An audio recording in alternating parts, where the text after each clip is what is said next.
नमस्कार, माउन्टेन समाचारमा स्वागत छ। म सिमरन गौतम।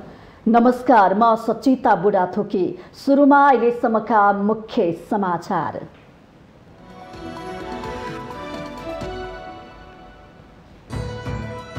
संविधान दिवसका अवसरमा सरकारले दिएको पदकबारे सर्वत्र आलोचना। राजनीतिक भागभण्डाको आधारमा दिएको भन्दै पदक फिर्ता गर्नेहरूको होडबाजी। प्रमुख प्रतिपक्षी दल नेकपा एमालेको अवरोधका बीच विनियोजन विधेयक 2078 पारित। सरकारलाई बजेट खर्च गर्ने बाटो खुला। अर्को बैठक असोज 7 गते बिहीबार बस्ने। एमालेको स्थायी कमिटी बैठकमा विधान महाधिवेशनमा प्रस्तुत गर्ने 3वटा प्रतिवेदनमाथि छलफलमाथिका सुझावहरूलाई आगामी केन्द्रीय कमिटीको बैठकमा राखिने। अन्तर्राष्ट्रिय शान्ति दिवस आज विभिन्न कार्यक्रमको आयोजना गरी देशभर मनाइँदै नेपालले 20 सेप्टेम्बर 2017 में हस्ताक्षर गरे पनि अझैसम्म अनुमोदन गरेन।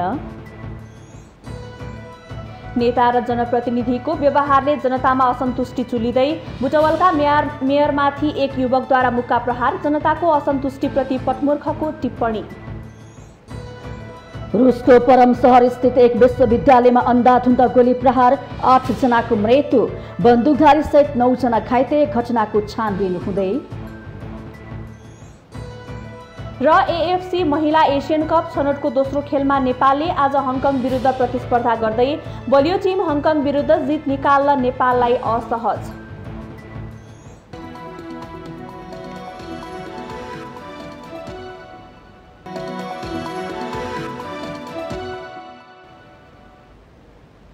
अब समाचार विस्तारमा। सरकारले संविधान दिवसका अवसरमा यसपटक 25 किसिमका पदक 903 जनालाई दिने निर्णय गरेको छ। पदक पाउनेहरू सूची सार्वजनिक भएसँग सर्वत्र आलोचना सुरु भएको छ। सत्तारूढ गठबन्धनले परिवारजन र आसेपासेहरूलाई पहुँचको भरमा पदक दिएको भन्दै जनआक्रोश बढेको छ, जसका कारण राज्यले पदक दिएर अपमान गर्यो भन्दै पदक फिर्ता गर्नेहरूको होडबाजी नै चलेको छ। सरकारले संविधान दिवसका अवसरमा यसपटक 903 जनालाई पदक दिएको विषयमा सर्वत्र चर्चा छ। राजनीतिक आस्थाका आधारमा पदक बाँडेर विभूषणकै अपमान गर्यो भन्दै धेरैले आपत्ति जनाएका छन्। कानून अनुसार राष्ट्रिय जीवनमा विशिष्ट योगदान पुर्याएकाहरूलाई मात्र विभूषित गर्ने व्यवस्था छ। तर नेताहरूले त्यस्तो व्यवस्थालाई लत्याउँदै आफू खुसी नाफाघाटाको हिसाब गरेर पदक बाँडेका छन्। नेपालको नयाँ संविधान 2072 जारी भएपछि प्रत्येक वर्ष असोज 3 गते राष्ट्रपतिबाट विभूषण प्राप्त गर्नेहरूको नाम सार्वजनिक गर्ने र वैशाख 1 गते विभूषण प्रदान गर्ने प्रचलन छ। तर पछिल्ला वर्षहरूमा विभूषण सिफारिस निष्पक्ष नभएको भन्दै जनस्तरबाट व्यापक गुनासो आइरहेको छ। यसपटक पनि सरकारले महत्त्वपूर्ण र प्रमुख मानव पदवीमा राजनीतिक भागभण्डा गरेको बारे सर्वत्र आलोचना भइरहेको छ। नेताका आसेपासेहरूले परिवारजनलाई तकमा बाँडेको देख्दा बौद्धिक वर्ग समेत आक्रोशित छ। विभूषण बारे निरन्तर प्रश्न उठिरहेको छ। 5 दलको संयुक्त सरकारले मापदण्ड स्पष्ट नगरी भागभण्डाको आधारमा पदक प्रदान गर्ने निर्णय गरेको छ, जसबाट राज्यका महत्त्वपूर्ण क्षेत्रमा वास्तविक रूपमै योगदान पुर्याएकाहरू बिच्किएका छन्। कोरोना कहरमा स्वास्थ्यकर्मी र सुरक्षाकर्मीहरूले खेलेको भूमिका जति प्रशंसा गरे पनि कम हुन्छ। तर पदक पाउँदा जनताको सेवामा खटिने भन्दा पनि नेताको नजिक हुनेहरूले पाएका छन्। पहुँचका आधारमा पदक बाँडेकोमा काम गर्नेहरूमा समेत निराशा पैदा भएको छ। मापदण्ड विपरीत आफू निकट व्यक्ति र शक्ति रिझाउने गरी पदक वितरण गरेको भन्दै धेरैले पदक नलिने घोषणा समेत गरेका छन्। त्यसैले तकमामा तमासा देखिएको छ। केही व्यक्ति तकमा पाएकोमा लज्जित बनेका छन्। यो कस्तो दुर्दशा! राजाको पालामा पनि उचित व्यक्तिले गरेका उचित कामको मूल्याङ्कनका आधारमा मात्र यस्ता पदक दिने चलन थियो। तर लोकतन्त्रमा नेताहरूले विकृतिको छलाङ नै मारेका छन्। अहिले पदक पाउन राम्रा काम गर्नुपर्छ भन्ने छैन, पहुँच भए पुग्छ। देशको मियोपात्र बनेकाहरूले नै पदको दुरुपयोग गरेर यस्ता हरकत गरिरहेका छन्। त्यसैले पदको जननी पदक बन्न पुगेको छ। पदक पाउने लज्जित हुनुपर्ने अवस्था छ। सरकारले ओली नेतृत्वको सरकार विरुद्ध भूमिका खेल्ने तथा सर्वोच्च अदालतमा मुद्दा मामिलाको प्रक्रियामा जाने कानून व्यवसायदेखि न्यायाधीशसम्मलाई पदक दिएको भन्दै आलोचना भइरहेको छ। अर्कोतर्फ सरकारले गठबन्धनमा रहेका दलका नेता र तिनका परिवारलाई विभिन्न पदक प्रदान गरेको विषय सबैभन्दा बढी चर्चामा छ। सत्ता गठबन्धनका नेता तथा माओवादी केन्द्रका अध्यक्ष पुष्पकमल दाहालकी पत्नी सीता दाहालले राजनीतिक अभियन्ताका रूपमा प्रसिद्ध प्रबल जनसेवा श्री पदक प्राप्त गरेकी छिन्। जनयुद्धको बेला सीता दाहालको योगदान अवश्य पनि होला, तर लामो समयदेखि बिरामी रहेकी दाहालको राष्ट्रिय जीवनमा के योगदान छ भन्दै सञ्चार माध्यमदेखि सामाजिक सञ्जालसम्म असन्तुष्टि नै असन्तुष्टि देखिएको छ। त्यस्तै माधव कुमार नेपालका स्वर्गीय पिता समेत प्रबल जनसेवा श्री पदकबाट विभूषित भएको बारे जन असन्तुष्टि छ। उनको पदक नै पाउने गरी राष्ट्रिय जीवनमा खास ठूलो योगदान थियो र भन्ने प्रश्न जबरजस्त रूपमा उठेको छ। हुन त नेपाली राजनीतिमा चरम अतृप्ति छ, पद लोलुपहरूको झुण्ड नै छ। उनीहरूले मौका पाउने बित्तिकै आफू र आफ्नाहरूको भरण पोषण राज्यको सम्पत्तिमा गर्ने गरेका छन्। तर लज्जाको विषय त के छ भने राष्ट्रका लागि महत्त्वपूर्ण योगदान पुर्याउने व्यक्तिहरूले पाउनुपर्ने पदकमा समेत फोहरी राजनीतिको गन्ध आउन थालेको छ। त्यसमा पनि नेता र तिनका आसेपासेहरूले निर्लज्ज ढङ्गले लुछाचुडी गरिरहेका छन्। नातावाद र कृपावादको चपेटामा पदक परेको छ। राजनीतिक परिवर्तनका लागि आफ्नो ज्यान समर्पण गरेका शहीद परिवारका आँखाका आँसु समेत ओभाएका छैनन्। उनीहरूको बिचल्ली छ, तर आपराधिक क्रियाकलापमा सामेल भएकाहरूले प्रतिष्ठित पदक प्राप्त गरिरहेका छन्। आचार संहिताले पनि पदक लिन नमिल्नेहरूले समेत पदक पाएका छन्। यस्तै हरकतका कारण शासकहरू जनताको नजरमा नउठिने गरी गिरिरहेका छन्। चाकरी चाप्लुसी गर्नेहरूलाई खुसी बनाउनकै लागि पदकको दुरुपयोग भइरहेको छ, जुन आफैमा लज्जाजनक विषय हो। यस्ता निर्णयहरूको इतिहासले एक न एक दिन निर्मम मूल्याङ्कन गर्ने नै छ, किनकि पदीय मर्यादा र नैतिकताको सीमा नागेर पदक लिनु पनि आफैमा गम्भीर विषय हो। यसलाई मध्यनजर गरेर होला पदक स्वीकार गर्नुभन्दा फिर्ता गर्नुमा गर्व महसुस गर्नेहरूको जमात नै देखिएको छ। पैसा र राजनीतिमा पहुँच भएकाहरूले राज्यबाट भनसुनको आधारमा तकमा लिएर अपराधलाई समेत वैधता दिने काम गरिरहेका छन्। गलत व्यक्ति राजनीतिमा आउँदा संविधान र व्यवस्थामाथि नै प्रहार हुन्छ भन्ने कुरा प्रमाणित हुँदै गएको छ। भ्रष्टाचारी समेत विभूषित हुने देशमा नेताहरूले आफू गलत गर्ने अनि दोष जति संविधानमाथि थुपारेर विद्यमान व्यवस्थाको बदनाम गर्ने काम गरिरहेका छन्। यसले न पदको मर्यादा राख्न सकेको छ न पदकको गरिमा। त्यसैको उपज हो पदक पाउनेहरूलाई नै आफूले धेरै राम्रो काम गरेर पदक पाएको हुँ भन्ने महसुस हुन सकेको छैन। माउन्टेन टेलिभिजन एचडी राजनीतिक ब्युरो। प्रमुख विपक्षी नेकपा एमालेका सांसदहरूको अवरोध र नाराबाजीकै बीच प्रतिनिधि सभाबाट विनियोजन विधेयक 2078 पारित भएको छ। सोमबारको प्रतिनिधि सभा बैठकमा अर्थमन्त्री जनार्दन शर्माले प्रस्तुत गर्नुभएको विनियोजन विधेयक 2078लाई पारित गरियोस् भन्ने प्रस्ताव प्रमुख प्रतिपक्षी दल नेकपा एमालेको छर्को विरोधका बीच बहुमतले पारित भएको हो। सभामुख अग्नि प्रसाद सापकोटाले विनियोजन विधेयक 2078 बहुमतले पारित भएको घोषणा गर्नु भएको थियो।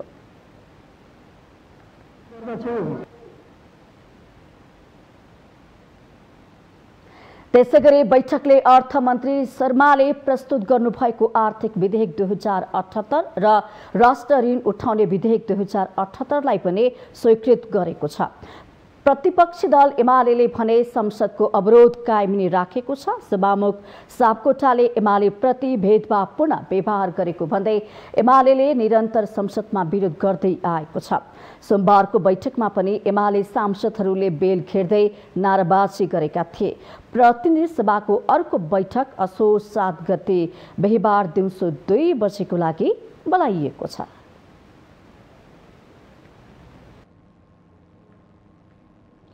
प्रतिनिधि सभाबाट विनियोजन विधेयक 2078 पारित भएसँगै नेताहरूले यसबारे आफ्ना धारणा राखेका छन्।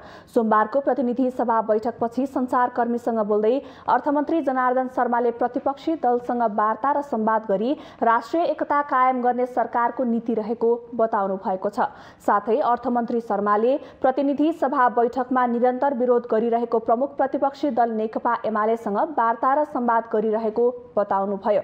उहाँले प्रमुख प्रतिपक्षीलाई पनि वार्ता र संवाद मार्फत मिलाएर राष्ट्रिय एकता कायम गरेर जाने सरकारको नीति रहेको उल्लेख गर्नुभयो। निरन्तर वार्ता गर्ने हो। सर्वदलीय बैठक भएको यहाँहरूलाई थाहा छ। कानुन मन्त्रीले निरन्तर वार्ता गरेको यहाँहरूलाई थाहा छ। हामी वार्ता संवादलाई निरन्तरता पनि दिइरहेछौँ। बजेट अब यो लामो समयसम्म रोकिराख्यो भने सबै कुरा ठप हुने भएको हुनाले यसलाई सँगसँगै लैजानुपर्ने पनि हाम्रो बाध्यता छ। प्रतिपक्षलाई हामी मिलाएर वार्ता संवादबाट राष्ट्रिय एकता कायम गरेर सरकारको जाने सरकार नीति। कानुन, न्याय तथा संसदीय मामिला मन्त्री ज्ञानेन्द्र बहादुर कार्कीले संसदमा भएको अवरोधलाई सुचारू गर्नका लागि आफूले प्रमुख प्रतिपक्षी दलका नेतासँग संवाद गरिरहेको बताउनु भएको छ। म संसदीय मामला मन्त्री पनि भएको हुनाले संसदलाई सुचारू गर्नका निमित्त मैले प्रमुख प्रतिपक्षी दलको नेतासँग संवाद गर्नु कर्तव्यभित्र पर्दछ र मैले संवाद गरिराखेको छु र मैले आशा लिएको थिएँ आज संसद चाहिँ सुचारू रूपले चल्ला भन्ने आशा लिएको थिएँ। प्रमुख प्रतिपक्षी दल नेकपा एमालेका प्रमुख सचेतक विशाल भट्टराईले सभामुखको कार्यशैली र एमाले प्रतिको भेदभावको कारण आन्दोलित हुनु परेको बताउनुभयो। भएका बिजनेस वा एजेन्डाहरूप्रति भन्दा पनि हाम्रो सभामुखको कार्यशैली र सभामुखले नेकपा एमाले प्रति गरेको विभेदका कारणले गर्दा हामी अहिले संसदमा आन्दोलनमा छौँ। त्यसकारण उहाँले त्यो प्रवृत्ति नसच्याएसम्म र त्यो घटनामा नेकपा एमालेलाई गरेको अन्यायलाई उहाँले जबसम्म न्याय गर्नुहुन्न तबसम्म चाहिँ हाम्रो यो आन्दोलन जारी नै रहन्छ। प्रतिनिधि सभा बैठकपछि सञ्चारकर्मीहरूको जिज्ञासाको जवाफ दिँदै जनता समाजवादी पार्टीका अध्यक्ष उपेन्द्र यादवले दल विभाजन सम्बन्धी अध्यादेश खारेज गरेर मात्रै मन्त्री परिषदको विस्तार हुने बताउनु भएको छ। सरकारलाई पूर्णता दिनका लागि मन्त्रालयको बाँडफाँड हुनुपर्छ, त्यो भइसकेको छैन। दोस्रो चाहिँ के भने यो दल सम्बन्धी ल्याएको अध्यादेश यो खारेज हुन्छ र त्यो खारेज हुने बित्तिकै मन्त्रालयको मन्त्री परिषदको विस्तार हुन्छ र सरकारले पूर्णता पाउँछ। त्यस्तै स्वास्थ्य तथा जनसङ्ख्या राज्यमन्त्री उमेश श्रेष्ठले 44 लाख कोरोना विरुद्धको खोप आइसकेको भन्दै अब 10 दिन खोप वितरण गर्ने सरकारको योजना रहेको बताउनुभयो।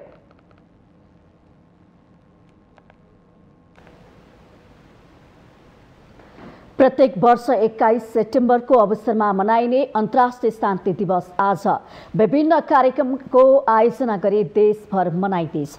सन् 1981मा संयुक्त राष्ट्र सङ्घ महासभा सुरु भएको दिन पारेर राष्ट्रसङ्घद्वारा प्रस्ताव पारित गरी राष्ट्रसङ्घ महासभा सुरु हुने सेप्टेम्बर महिनाको तेस्रो मङ्गलबारको दिन शान्ति दिवस मनाउने निर्णय अनुसार सन् 1982को सेप्टेम्बरमा पहिलो शान्ति दिवस मनाइएको थियो। सन् 2002मा भएको संयुक्त राष्ट्र सङ्घ महासभाले सेप्टेम्बर 21लाई स्थायी रूपमा अन्तर्राष्ट्रिय शान्ति दिवस घोषणा गरेको थियो। आणविक अस्त्रको विकास, परीक्षण, उत्पादन र निर्माण, भण्डारण आदिलाई निषेध गरेको आणविक हतियार निषेध सन्धि 2021 जनवरी 22बाट लागू भइसकेको छ। 86 राष्ट्रले हस्ताक्षर गरिसकेको र 55 राष्ट्रद्वारा अनुमोदित यो महासन्धिमा नेपालले 20 सेप्टेम्बर 2017मै हस्ताक्षर गरे पनि अझैसम्म अनुमोदन भने गरेको छैन। शान्तिको लागि क्रियाशील स्वयंसेवी संस्था मानव अधिकार तथा शान्ति समाजले यो सन्धि शीघ्र अनुमोदन गर्न माग गर्दै प्रदर्शन गर्न लागेको महासचिव रामकृष्ण बरालले जानकारी दिनुभएको छ।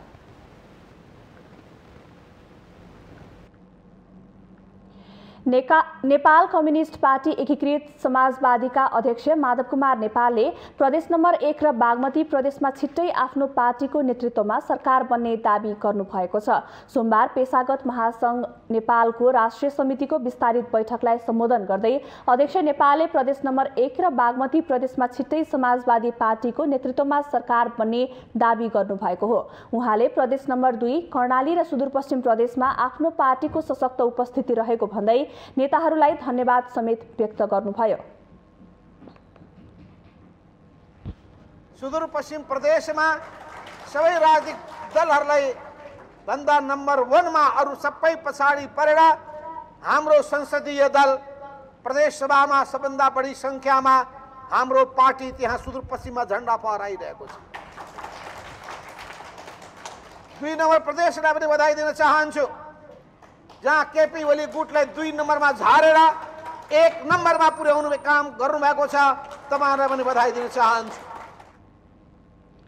अध्यक्ष नेपालले एमालेबाट आफूहरू चोइटिएर हाइसन्चो भएको भन्ने नेकपा एमाले अध्यक्ष केपी ओलीलाई लक्षित गर्दै किन संसदमा नारा लगाउनु पर्यो, पिलो निचोरिएको आनन्द भयो भन्ने मान्छेले किन संसदमा कराउनु परेको भनी प्रश्न गर्नुभयो। उहाँले सर्वोच्च अदालतमा विचाराधीन विषयमा संसदमा कुरा उठाउन नपाइने भए पनि एमाले संसदहरू अरूको काँधमा चढेर माइक खोज्दै नाक भाँचिदिन्छु भन्दै संसदमा उफ्रिएको टिप्पणी समेत गर्नुभयो।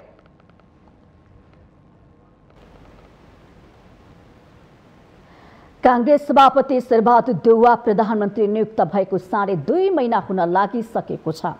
तर 5 जना मन्त्रीमा सीमित रहेको मन्त्रीमण्डलले पूर्णता नपाउँदा अधिकांश मन्त्रालयहरू मन्त्रीविहीन छन् भने महत्त्वपूर्ण कामहरू अघि बढ्न सकेका छैनन्। गठबन्धन दलहरू बीच मन्त्री हुने भन्ने हानथापको कारण मन्त्री परिषदले पूर्णता पाउन नसकेको स्पष्ट नै भइसकेको छ।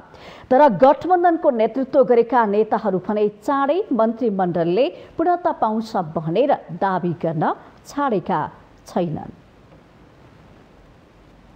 तत्कालीन नेकपाभित्रको आन्तरिक विवादका कारण ओली सरकारको बहिर्गमनपछि देशको सत्ता सम्हाल्ने मौका पाएको देउवा सरकारले अहिलेसम्म पनि मन्त्रीमण्डललाई विस्तार गर्न नसक्दा जनविश्वास दिन प्रतिदिन निराशामा परिवर्तन हुँदै गएको छ। असार 29 गते सरकारको नेतृत्व सम्हालेपछि प्रधानमन्त्री देउवाले कोरोना नियन्त्रण र सबैलाई खोप लगाउने विषयमा पटक पटक दोहोर्याउँदै आउनु भएको छ। देउवाले आफू प्रधानमन्त्री भएपछि 4 मन्त्री र 1 राज्यमन्त्री पनि नियुक्ति गरे यता सरकार जस्ताको तस्तै छ। सरकारप्रतिको असन्तुष्टि पनि महन्त ठाकुर नेतृत्वको लोकतान्त्रिक समाजवादी पार्टी लोसपामा पनि उस्तै छ। सरकारको विस्तारै नगर्ने भनिराख्नु भएको छ। त्यसकारणले यो गलत हो। यसरी चाहिँ धेरै दिनसम्म कुर्नु हुँदैन। जनताले सेवा पाउन सकिरहेको अवस्था छैन र यसरी चाहिँ 16-16वटा मन्त्रालय चाहिँ जो मन्त्रीविहीन अवस्थामा छ यसलाई तत्काल सरकारले यो भर्नुपर्छ। असफलता नै भन्नुपर्छ। हामीले बारम्बार भन्ने गरेका छौँ यो सरकारको असफलता हो। किनकि 70 दिनसम्म भइसक्दा पनि सरकार चाहिँ विस्तार गर्न नसक्नु भनेको यो असफल हो, असफलता हो। उहाँहरूले यो कुरालाई अब तत्काल चाहिँ करेक्सन गरेन भने मुलुकमा चाहिँ एउटा अर्को सङ्घर्षको परिस्थिति निर्माण हुन सक्छ। गठबन्धन दलभित्रै मन्त्रालय भागबण्डामा कुरा मिलेको छैन भने मन्त्रीका अधिकांशको लहरको समेतले सरकार विस्तारमा सकस परेको स्पष्ट नै भइसकेको छ। नेताहरूले बाहिर जे दाबी गरे तापनि मन्त्रीहरूलाई पूर्णता दिने विषयमा गठबन्धनभित्र सहमति जुट्न सकेको छैन। सरकार बनेको 2 महिनाभन्दा बढी समय भइसक्दा पनि 16वटा मन्त्रालय रित्तै छन्, जसका कारण सिंहदरबार नै दैनिक कामकाजमा सीमित छ। तर गठबन्धनका नेताहरू भने केही दिनमै मन्त्री परिषदले पूर्णता पाउने दाबी गर्न छाड्दैनन्। सरकारलाई पूर्णता दिनका लागि मन्त्रालयको बाँडफाँड हुनुपर्छ, त्यो भइसकेको छैन। दोस्रो चाहिँ के भने यो दल सम्बन्धी ल्याएको अध्यादेश यो खारेज हुन्छ र त्यो खारेज हुने बित्तिकै मन्त्रालयको मन्त्री परिषदको विस्तार हुन्छ र सरकारले पूर्णता पाउँछ। अस्थिर बनाउने विधेयक अध्यादेश हो। विभाजन गर्ने, अस्थिर बनाउने, विकृति फैलाउने दलहरूभित्र र त्यसले अन्तत्वगत लोकतन्त्रलाई अस्थिर बनाउने चाहिँ खालको अध्यादेश भएको हुनाले त्यसलाई खारेज गर्ने। प्रधानमन्त्री देउवाले पार्टीको आन्तरिक समीकरण मिलाउन नसक्दा नै सरकारले पूर्णता पाउन नसकेको विश्लेषण हुन थालेको छ। त्यति मात्र होइन, सरकारले दल विभाजन सम्बन्धी ल्याएको अध्यादेश आफैलाई गलपासो बनेको छ। कतै आफ्नै पार्टी फुट्ने हो कि भन्ने पिरलो उनीहरूमा छ, जसका कारण पनि मन्त्रीमण्डलले पूर्णता पाउन नसकेको स्पष्ट रूपमा देखिन्छ। यसबाट देउवा सरकारमाथि प्रश्न उठ्न थालेको छ। माउन्टेन टेलिभिजन एचडीका लागि बटुक राजगिरीको रिपोर्ट। माउन्टेन समाचारमा पालो भएको छ विश्रामको।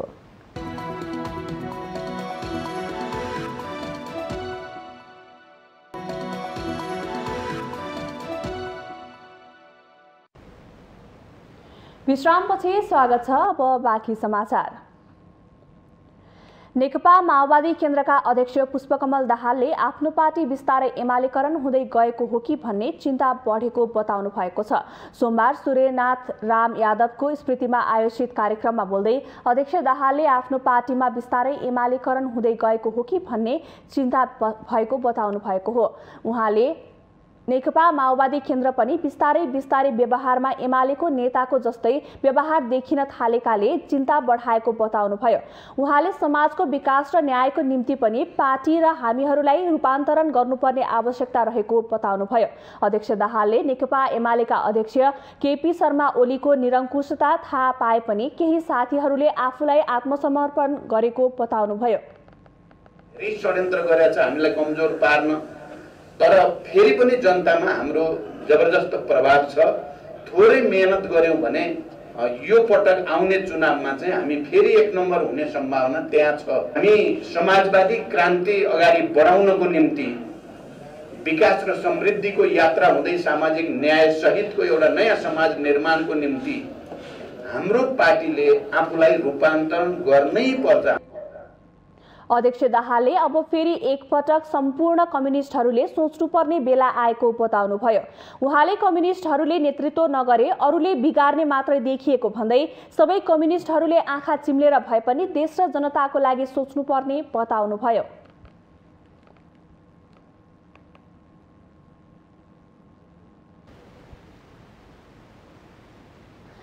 सरकारले संविधान दिवसको अवसरमा विभिन्न क्षेत्रमा योगदान दिएका विशिष्ट व्यक्तिहरूलाई पदक प्रदान गर्ने घोषणा गर्यो। पदक पाउने सूचीमा सत्तारूढ नेकपा माओवादी केन्द्रका अध्यक्ष प्रचण्ड पत्नी सीता दाहालको नाम पनि सामेल छ। सरकारले वितरण गरेको पदकको पक्षपात हुने र आफू अनुकूलका व्यक्तिहरूलाई प्रदान गर्ने आलोचना भइरहँदा सीता दाहाललाई दिइने पदकका विषयमा चौतर्फी आलोचना भएको छ। संविधान दिवसको अवसर पारेर देश र समाजका लागि योगदान गरेका विभिन्न क्षेत्रका व्यक्तिहरूलाई सरकारले हरेक वर्ष पदक प्रदान गर्दै आएको छ। यस वर्ष पनि 900 भन्दा बढी व्यक्तिहरू दिवसको अवसरमा विभिन्न मान पदवी, अलङ्कार र विभूषणबाट विभूषितको सूचीमा अटाएका छन्। पदक पाउनेहरूको भिडमा नेकपा माओवादीका अध्यक्ष पुष्पकमल दाहाल प्रचण्ड पत्नी सीता दाहाल पनि अटाउनु भएको छ। सरकारले प्रचण्ड पत्नी सीता दाहाललाई सुप्रसिद्ध जनसेवाश्री पदकबाट विभूषित गर्ने भएको छ। पछिल्लो समय राज्यले प्रदान गर्ने सम्मानमा समेत पक्षपात हुने धेरैको बुझाइ छ। आफू अनुकूलका व्यक्तिहरूलाई प्रदान गर्ने संस्कारको विकास भएको भन्दै आलोचना भइरहेको छ। सीता दाहाललाई दिइने यस पदकको विषयमा पनि कतै आलोचना त कतै उहाँको योगदानको कदर भएको अभिव्यक्तिहरू आएका छन्। चाहिँ प्रचण्ड पत्नीको हैसियतले, श्रीमतीको हैसियतले उहाँलाई अब मिनिमाइज गरियो अथवा उहाँ छायामा पर्नुभयो, अब एउटा कुरा होला। तर उहाँ पनि एउटा प्रचण्ड पत्नी मात्रै होइन, सीता दाहाल पनि हो, कमरेड सीता दाहाल हो। उहाँले पनि घरबार प्रचण्ड सहित होइन, यदि प्रचण्ड सहित यदि सीता दाहाल यदि आन्दोलनमा विद्रोहमा नगएको भए प्रचण्ड अथवा यो गणतन्त्रमा उहाँ जस्ता महिला, अरू धेरै महिलाहरूले घर छोड्दैनथे नि त। त्यसकारण प्रचण्ड पत्नी मात्र होइन, उहाँ कमरेड सीता दाहाल हो, एउटा महिला योद्धा हो। सम्मान पाउनेहरूमा देशका शीर्ष दल र नेताका आसेपासेदेखि परिवारका सदस्य समेत रहेका छन्। यस्तो अवस्था देख्दै आएकाहरूले आलोचना गर्नु र हुनु स्वाभाविक हो। तर सीता दाहालको हकमा भने उहाँ पदकको हकदार रहेको कतिपयको बुझाइ छ। राष्ट्रिय राजनीतिमा उहाँको योगदान होला नहोला, तर जनयुद्धमा उहाँको ठूलो योगदान रहेको छ। आफ्नो ज्यान र सिङ्गो परिवारलाई दाउमा राखेर सिङ्गो नेपाल कम्युनिस्ट आन्दोलनलाई यहाँसम्म ल्याउन उहाँको महत्त्वपूर्ण भूमिका रहेको कतिपयको भनाइ छ। कतिपय यस्ता विषयहरू छन् जो चाहिँ हेत्तेरी यो मान्छे त परेछ के चाहिँ नि पदकको चाहिँ भ्यालु भएर भन्ने जस्तो स्थिति पनि देखा चाहिँ नपरेको होइन। तर उहाँको विषयमा त्यो भन्ने स्तरको हुँदै होइन र त्यसरी चाहिँ जुन खालको चाहिँ नि प्रचार गरिएको छ यो नितान्त चाहिँ फेक प्रचार हो भन्ने मलाई लाग्छ।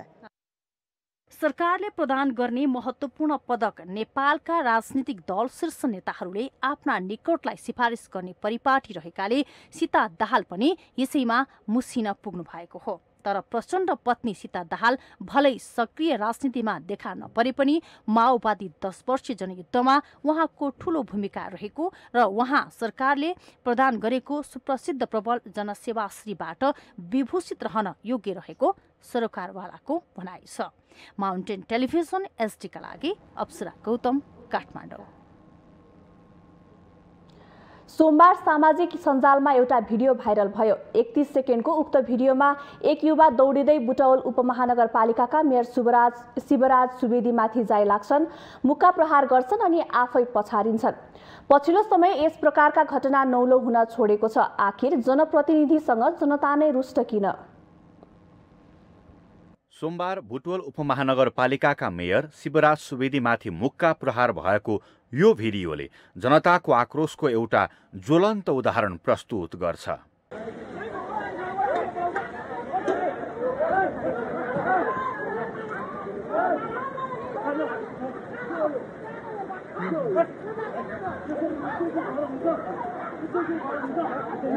गत भदौ 13 र 14 गतेको अविरल वर्षाका कारण बुटवलमा 10 घर पुरियो, 50 बढी घर उच्च जोखिममा पर्यो। त्यति बेला त्यहाँका बासिन्दाले स्थानीय सरकार छ भन्ने आभास गर्न सकेनन्, किनकि त्यो अवस्थामा स्थानीय सरकारले केही भूमिका निर्वाह गर्न सकेन।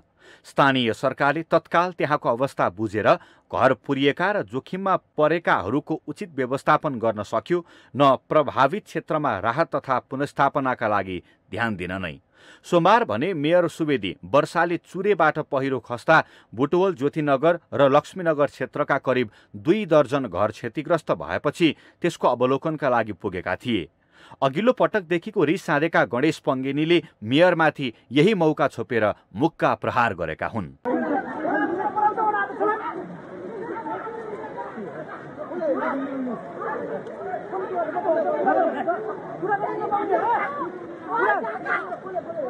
त्यसो त यस प्रकारका घटना यसअघि पनि नभएको होइन। सार्वजनिक स्थलमै नेताहरूलाई थप्पडदेखि जुत्ताले हानेको घटना हामीलाई थाहा नै छ। यस प्रकारका घटनाबाट नेकपा माओवादी केन्द्रका अध्यक्ष पुष्पकमल दाहाल, तत्कालीन एमाले अध्यक्ष झलनाथ खनाल, कङ्ग्रेसका वरिष्ठ नेता रामचन्द्र पौडेल लगायतका नेता अछुतो छैनन्। अहिलेका जनता नेताले जे भने पनि पत्याउने र मान्ने खालका छैनन्। नेताहरूको काम गर्ने शैलीले जनता आक्रोशित भइसकेका छन्। देशमा संघीय सरकार, प्रदेश सरकार र स्थानीय सरकार हुँदा पनि जनताको समस्या जिउका त्यौं छ। पछिल्लो घटनामा पनि मेयर सुवेदीले स्थानीयका लागि केही उदाहरणीय काम गरेका थिए भने यो अविस्मरणीय दिन आउँदैन थियो होला। जे भए पनि उनलाई यो दिनले राम्रै पाठ सिकाउला। काम खासै उपलब्धि हुने गरी केही नगरे पनि फिर्कामै राखेर भए पनि सम्मान गर्ने हाम्रै समाज हो। राम्रो काम गर्नेलाई पुरस्कार र नराम्रो काम गर्नेलाई दण्ड सजाय हुनुपर्ने हो। तर भइरहेको के छ भने न राम्रो काम गर्नेले सम्मान पाएको छ, न नराम्रो काम गर्नेले दण्ड पाएको छ। केवल मनमौजी तरिकाले नेता र जनता चल्दा समस्या नै समस्या भइरहेको छ। माउन्टेन टेलिभिजन HD का लागि प्रसन्न ढुङ्गाना, काठमाडौँ। ए भाइ देखाउनुस्, ए भाइ नगर ओइ, ए भाइ त्यसो न देख्न हेर्न देऊ ठीक छ। माउन्टेन समाचारमा पालो भएको छ विश्रामको।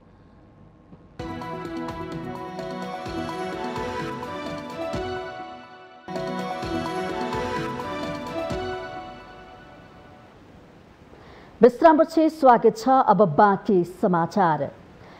काठमाडौँलाई साक्षर जिल्ला घोषणा गरिएको छ। सोमबार बागमती प्रदेशका सामाजिक विकास मन्त्री विशेष सुवेदीले काठमाडौँ जिल्लालाई साक्षर जिल्ला घोषणा गर्नुभएको हो। काठमाडौँमा आयोजित कार्यक्रममा सामाजिक विकास मन्त्री सुवेदीले काठमाडौँ जिल्लाको साक्षरता प्रतिशत 96.88% रहेको भन्दै साक्षर जिल्ला घोषणा गरिएको बताउनु भएको छ। अभियान जिल्ला समन्वय समिति काठमाडौँका संयोजकज्यूको प्रस्ताव र प्रचलित कानुन बमोजिम काठमाडौँ जिल्लाको साक्षरता प्रतिशत 96.8 रहेकोले काठमाडौँ जिल्लालाई आज मिति 2078/6/4 गते सोमबारका दिन साक्षर जिल्ला घोषणा गर्दछु। माननीय विजय सुवेदी, सामाजिक विकास मन्त्री, बागमती प्रदेश। कार्यक्रममा शिक्षा विकास निर्देशनालयका निर्देशक चन्द्र प्रसाद लुइटेलले शिक्षामा व्यवस्थापकीय चुनौती रहेको बताउनु भएको थियो। स्रोत र साधन पर्याप्त भए पनि यसलाई व्यवस्थापन गर्न नसकेको उहाँको भनाइ छ। व्यवस्थापकीय चुनौती छ, हामीसँग स्रोत छ, साधन छ, सोच छ, तर यसलाई व्यवस्थापन गर्न सकिरहेका छैनौँ र व्यवस्थापनमा हामी धेरै चुनौतीपूर्ण अवस्थामा छौँ। त्यसैले मलाई लाग्छ एउटा वास्तवमा कार्यक्रममै समस्या छ। त्यस्तै शिक्षा विज्ञान तथा प्रविधि मन्त्रालयका सचिव रामप्रसाद थपलियाले शिक्षा शाखामा काम गर्ने शिक्षा अधिकारीहरूलाई शिक्षालाई व्यवस्थित बनाएर लैजान अनुरोध गर्नुभएको थियो। शिक्षा शाखामा काम गर्ने हाम्रा शिक्षा अधिकारीज्यूहरूलाई म विशेष निवेदन गर्न चाहन्छु। भोलिको दिनमा हामीले हाम्रो चाहिँ व्यवस्थापनलाई अगाडि चुस्त बनाएर लानुको लागि हामीले धेरै मिलेर काम गर्नुपर्ने छ। राजनैतिक तहको भिजन मिसन गोललाई हाम्रो शिक्षा नीति, राष्ट्रिय शिक्षा नीतिले अङ्गीकार गरेको बजेट र कार्यक्रमले व्यवस्था गरेको हाम्रो बजेट कार्यान्वयन कार्यविधि पुस्तिकाले निर्देशित गरेको कुराहरूबाट हामी अगाडि जानुपर्नेछ र यसमा स्थानीय पालिकाहरूको महत्त्वपूर्ण भूमिका रहनेछ। 15 देखि 60 वर्ष उमेर समूहका 95% भन्दा बढी नागरिक साक्षर भएको सुनिश्चित भएका क्षेत्र एवं जिल्ला र राष्ट्रलाई साक्षर घोषणा गर्न सकिने शिक्षा मन्त्रालयको नीतिगत निर्णय रहेको छ।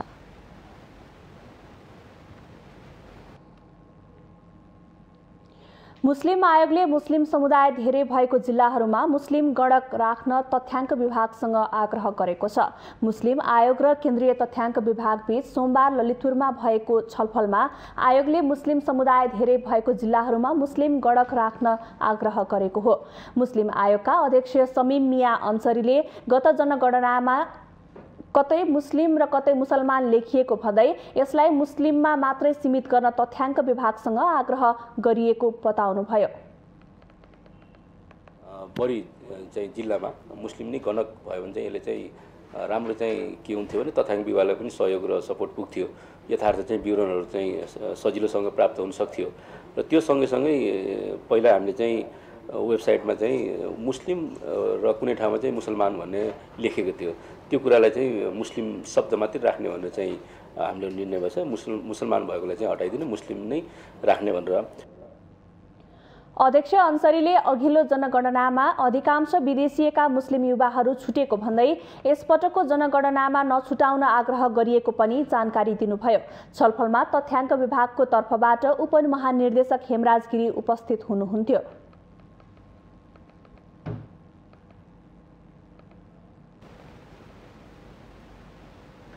नेपालीको महत्त्वपूर्ण चाडको रूपमा रहेको दशैँलाई मध्यनजर गरेर बैंक तथा वित्तीय संस्थाले सोमबारदेखि नयाँ नोट उपलब्ध गराउन सुरु गरेको छ। दशैँमा नयाँ नोटको विशेष महत्त्व रहने भएकाले नोट वितरणको व्यवस्था मिलाइएको नेपाल राष्ट्र बैंकले जनाएको छ। केन्द्रीय बैंकको नोट व्यवस्थापन विभागका अनुसार काठमाडौँ उपत्यकाभित्र सोमबारदेखि इजाजत प्राप्त वाणिज्य बैंकमा तोकिएका शाखा कार्यालय मार्फत नयाँ नोट सटैको सुविधा प्रदान गरिएको छ। वाणिज्य बैंकले तोकेको नजिकको शाखा कार्यालयमा गई नोट सटै गर्न सकिने केन्द्रीय बैंकको सूचनामा उल्लेख गरिएको छ। कोरोना भाइरसको संक्रमणको जोखिमलाई ध्यानमा राखेर स्वास्थ्य सतर्कता अपनाई नोट सटै गर्न राष्ट्र बैंकले आग्रह गरेको छ। काठमाडौँ उपत्यका बाहिर राष्ट्र बैंकको प्रदेश स्थित कार्यालय वा वाणिज्य बैंकले तोकेको आफू नजिकको शाखा कार्यालयमा गई नोट सटैको सुविधा लिन सकिने सूचनामा उल्लेख छ। नोट सटै गर्न जाँदा सरकार तथा स्थानीय प्रशासनले तोकेको स्वास्थ्य मापदण्ड अपनाउन र सामाजिक दूरीको पूर्ण पालना गर्न पनि अनुरोध गरिएको छ। केन्द्रीय बैंकले रु 15 अर्बसम्म 5, 10, 20, 50 र 100 बराबरको नोट वितरण गर्ने तयारी गरेको छ। कुल रूपमा केन्द्रीय बैंकले रु 35 अर्ब बराबरको नयाँ नोट वितरण गर्ने तयारी भएको जानकारी दिएको छ। नयाँ नोट लिनको लागि सर्वसाधारणले केन्द्रीय बैंकको कार्यालयमा लामो लाइन लाग्ने गरेको यथार्थलाई आत्मसात गर्दै 27वटै वाणिज्य बैंक र 3 का शाखा कार्यालय मार्फत वितरण गर्ने व्यवस्था पनि मिलाएको छ।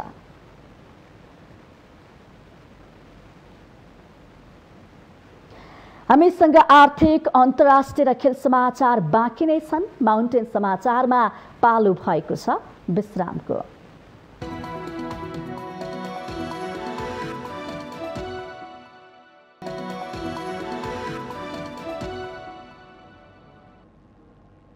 विश्रामपछि स्वागत छ। अब पालो आर्थिक समाचारको।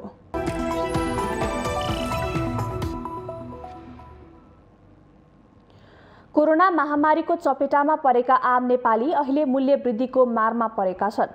नेपालीहरूको ठूलो पर्व दशैं नजिकिँदै गर्दा बजार भाउ आकाशिएको छ। सरकारले सुपथ मूल्य पसल सञ्चालनमा ल्याएको छ, तर सबैमा यसको पहुँच छैन। सरकारले आकाशिएको बजार भाव नियन्त्रण गर्नु आवश्यक छ। लामो समयसम्मको निषेधाज्ञाले प्राय सबै क्षेत्रहरू प्रभावित बनेको बेला दैनिक उपभोग्य वस्तुको मूल्य वृद्धिले आम नेपाली थप मारमा परेका छन्। विशेष गरेर दाल, चामल, तेल, चना, चिनी लगायतका वस्तुको मूल्यमा निकै वृद्धि भएको छ। वाणिज्य तथा आपूर्ति मन्त्रालयले नेपालीहरूको चाड दशैं तिहार र छठ नजिकै गर्दा भएको अस्वाभाविक मूल्य वृद्धि नियन्त्रण गर्ने प्रतिबद्धता जनाएको छ। 12 मास चाहिँ क्रियाशील छौं। हाम्रो बजार अनुगमन विभागबाट विशेष गरी उपत्यका त्यसको राजधानी केन्द्रित भएर एकल रूपमा अथवा अन्य सरकारवाला निकायहरूसँग अनुगमन गरेर गरिरहेको छ भने मातहतका कार्यालयहरू र प्रत्याशित अधिकार प्रयोग गरेर 77 जिल्लाका सहायक प्रमुख जिल्ला अधिकारीहरूले पनि सङ्घीय सरकारका प्रतिनिधिका रूपमा चाहिँ स्थानीय आवश्यकता र अवस्थिति अनुसार चाहिँ बजार अनुगमन गरिरहनु भएको छ। विशेष गरी यहाँले चाडपर्वमा मूल्य वृद्धि भयो भन्ने कुरा गर्नुभयो। यो अहिले चाडपर्व मात्रै भएको भनेर भन्दिनँ म। केही दिन अघि मात्रै प्रति लिटर 135 रुपैयाँ रहेको खानेतेलको मूल्य अहिले 300 पुगेको छ भने चिनी 1 किलोमा 12 रुपैयाँले बढेको छ। दैनिक उपभोग्य वस्तुको मूल्य आकाशिँदा पनि सरकारले अनुगमनलाई तीव्रता दिन सकेको छैन। दाल, चामल, चिनी जस्ता अति आवश्यकीय उपभोग्य सामग्रीको भाउ आकाशिँदा आम नेपालीको दैनिकी कष्टकर बनिरहेको छ। यस्तो अवस्थामा सरकारले चासो नदेखाएको भन्दै आम उपभोक्ता आक्रोशित छन्। चरम आइसकेका छ। अब जनताले दुःख पाइसकेका छन्। अब बिहान रोजगारी गरेर बेलुका खाना नपाउने हिसाबमा छ। त्यो दोकानमा भिन्नै मूल्य छ, यो दोकानमा भिन्नै मूल्य छ। यो सबैलाई जानकारी भएकै कुरा हो। अब अहिले तेलकै मूल्य कहाँबाट कहाँ आइसकेको छ। अब चामलको मूल्य त्यस्तै आइसक्यो, दसैँ आइसक्यो यहाँ मान्छेलाई, होइन भन्नु त। अनि त्यस कारणले गर्दाखेरि सरकारले जब अरू देशमा के हुन्छ भन्दाखेरि एउटा थितिराखेको हुन्छ, तर हाम्रो देशमा त्यो छैन। मूल्य वृद्धि भइरहेछ होइन। अब सरकारले पनि केही अनुगमन यताउति गर्ने काम पनि केही गर्दैन। यो मलाई लाग्छ व्यापारीहरूसँग मिलोमतो गरेर सरकारले नै मिलोमतो गरेर चाहिँ यो मूल्य वृद्धि गराएको हो कि अब यो कुनै कारणै छैन पनि। अब त्यही हो कि सरकारले एकातिर चाहिँ मूल्य वृद्धिलाई हामीले नियन्त्रण गरेका छौँ सहुलियत पसल दसैँ तिहारको उपलक्ष्यमा भनेर। लामो समयसम्म कुनै पनि वस्तुको मूल्य स्थिर नहुनु स्वाभाविक हो, तर चाडबाडको बेला वस्तुस्थितिको मूल्याङ्कन नै नगरी दैनिक प्रयोग हुने सामानको मूल्य वृद्धि उपभोक्तामाथिको अन्याय हो। यसतर्फ सरकारवाला निकाय नै जवाफदेही नहुने गरेको तितो वास्तविकता हरेक पटक दोहोरिने गरेको छ। सधैँ जनताले गुनासो गर्ने तर सरकारवाला निकायले भने चासो नदिने प्रवृत्ति दोहोरिँदा जनताको दैनिकी कष्टकर बनेको छ। माउन्टेन टेलिभिजन HD का लागि क्यामेरामा निखिल कपालीका साथ पुष्पा कार्की, काठमाडौँ।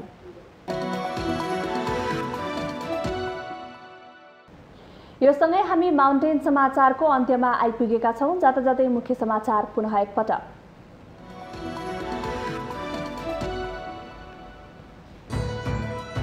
संविधान दिवसका अवसरमा सरकारले दिएको पदकबारे सर्वत्र आलोचना। राजनीतिक भागभण्डाको आधारमा दिएको भन्दै पदक फिर्ता गर्नेहरूको होडबाजी। प्रमुख प्रतिपक्षी दल नेकपा एमालेको अवरोधका बीच विनियोजन विधेयक 2078 पारित। सरकारलाई बजेट खर्च गर्ने बाटो खुला। अर्को बैठक असोज 7 गते बिहीबार बस्ने। एमालेको स्थायी कमिटी बैठकमा विधान महाधिवेशनमा प्रस्तुत गर्ने 3वटा प्रतिवेदनमाथि छलफल। छलफलमाथिका सुझावहरूलाई आगामी केन्द्रीय कमिटीको बैठकमा राखिने।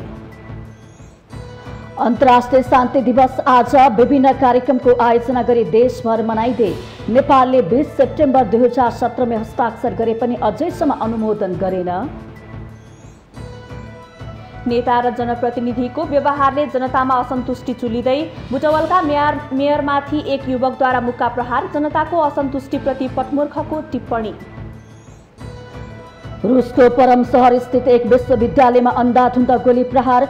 8 जनाको मृत्यु, बन्दुकधारी सहित 9 जना घाइते। घटनाको छानबिन हुँदै। र AFC महिला एसियन कप छनौटको दोस्रो खेलमा नेपालले आज हङकङ विरुद्ध प्रतिस्पर्धा गर्दै बलियो टिम हङकङ विरुद्ध जित निकाल्न नेपाललाई असहज।